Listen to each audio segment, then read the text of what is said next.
Okay. What do we understand about the hardware it's been trained on? DeepSeek. DeepSeek is very interesting. Right? This is where a second to take us to zoom out of who they are, first of all, right? Highflyer is a hedge fund that has historically done quantitative trading in China as well as elsewhere.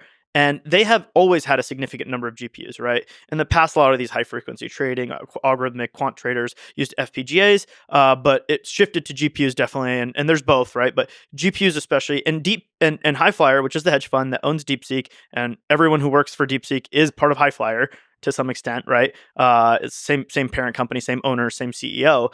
They had all these resources and infrastructure for trading, and then they devoted a humongous portion of them to training models, both language models and otherwise, right? Because these techniques were heavily AI influenced. More recently, people have realized, hey, trading with like even when you go back to like Renaissance and all these like quantitative firms, natural language processing is the key to like trading really fast, right? Understanding a press release and making the right trade, right? And so DeepSeek has always been really good at this.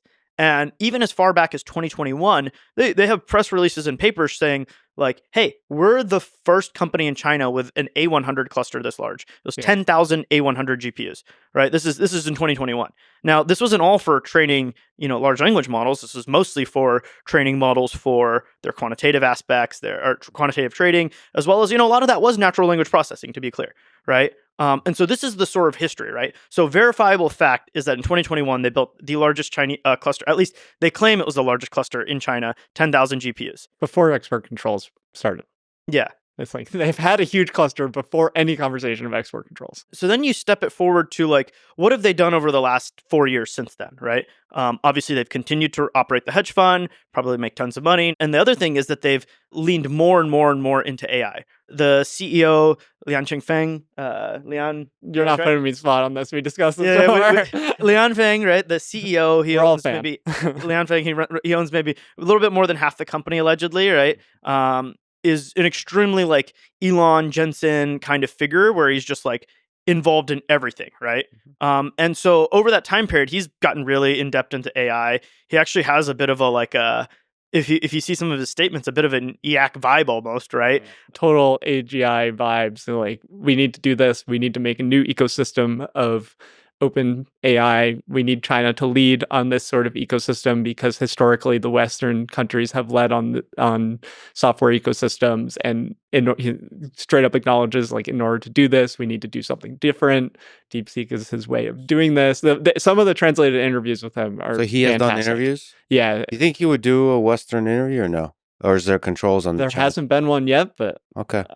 I would try it. Well, I just got a Chinese translator, so it's great. This is all push. So fascinating figure, engineer, pushing full on into AI, leveraging the success from the high frequency trading. Like, very direct quotes, like, we will not switch to closed source when asked about this stuff. He very long-term motivated in how the ecosystem of AI should work. And I think from a Chinese perspective, he wants a Chinese company to build this vision. And so this is sort of like the quote unquote visionary behind the company, right? This hedge fund still exists, right? This quantitative firm. And so DeepSeek is the sort of slowly he got turned to this full view of like AI, everything about this, right? But at some point it slowly maneuvered and he made DeepSeek. And DeepSeek has done multiple models since then. They've acquired more and more GPUs. They share infrastructure with the fund, right? And so, there is no exact number of public GPU resources that they have, but besides this 10,000 GPUs that they bought in 2021, right? And they were fantastically profitable, right? And then this paper claims they did only 2,000 H800 GPUs, which are a restricted GPU that was previously allowed in China, but no longer allowed. And there's a new version, but it's basically NVIDIA's H100 for China, right? And there's some restrictions on it, specifically around the communications speed, the interconnect speed, right? Which is why they had to do this crazy SM, scheduling stuff, right? So going back to that, right? It's like, this is obviously not true in terms of their total GPU count. Obvious available GPUs, but for this training run, you think 2,000 is the correct number or no?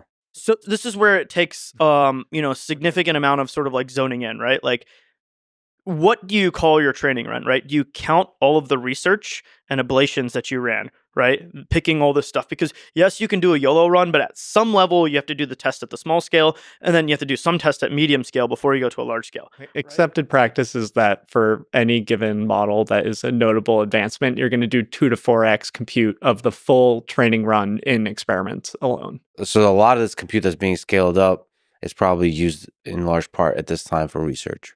Yeah, and research begets the new ideas that let you get huge efficiency. Research gets you O1.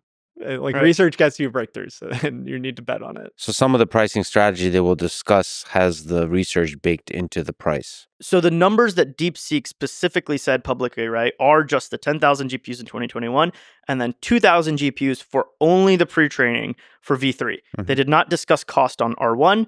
They did not discuss cost on all the other RL, right, for the instruct model that they made. Right? They only discussed the pre-training for the base model, and they did not discuss anything on research and ablations. And they do not talk about any of the resources that are shared in terms of, hey, the fund is using all these GPUs, right? And we know that they're very profitable and that 10,000 GPUs in 2021. So the some of the research that we've found is that we actually believe they have closer to 50,000 GPUs. We as SemiAnalysis, so we should say that you're sort of one of the world experts in figuring out what everybody's doing in terms of the semiconductor, in terms of cluster build-outs, in terms of like who's doing what in terms of training runs. So so that's the we. Okay, go ahead. Yeah, sorry. We believe they actually have something closer to 50,000 GPUs, right? Yeah. Now this is split across many tasks, right? Again, the fund, research and ablations. For ballpark, how much would OpenAI or Anthropic had? I think the clearest example we have, because Meta is also open, they talk about like order of 60K to 100K H100 equivalent GPUs in their training clusters. Right. So like Llama 3, they said they trained on 16,000 H100s, right? But the company of Meta last year publicly disclosed they bought like 400 something thousand GPUs. Yeah. Right. So of course, tiny percentage on the training. Again, like most of it is like serving me the best Instagram reels, right? Or whatever, right? I mean, we could get into a cost of like, what is the cost of ownership for a 2,000 GPU cluster, 10,000. Like there's just different sizes of companies that can afford these things, and DeepSeek is reasonably big. Their compute allocation is one of the top few in the world. It's not OpenAI, Anthropic, etc., but they have a lot of compute.